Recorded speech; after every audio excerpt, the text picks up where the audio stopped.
Oh, hi there. I've given a lot of thought. Literature, humor, depth, and emotion. And I've decided what I'd like to do is I'd like to read to you, the viewers, a piece of work that I think encapsulates all of that in one good piece of work. And, oh, it's a piece of work. What I'd like to do for you, my viewers, is to read to you, page by page, what may be the most impressive piece of literature this world has seen since Shakespeare. And let me tell you, Shakespeare is hard to beat. Mostly because he's dead, and you'd have to find his grave, dig him up, beat his bones. And, there's other problems associated with that. So, let's not dwell on that. Moving on. So what I'm going to do for you is read to you the works, the complete works of my dear friend, Stephenie Meyer.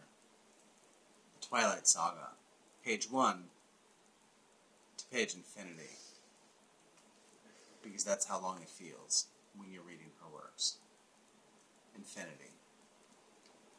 Not because it feels like it takes that long, but because you wish that when you start reading from word 1, I'd, to word end, forever, that you could just go on and on.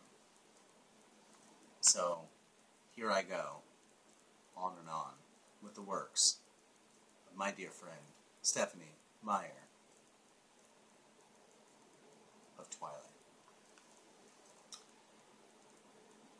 Preface.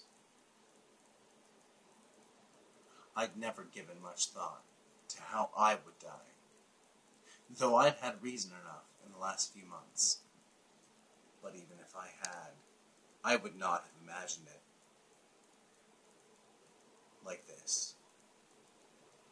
I stared, without breathing, across the long room, into the dark eyes of the hunter, and he looked pleasantly back at me. Surely, it was a good way to die, in the place of someone else, someone I loved, noble, even. That ought to count for something.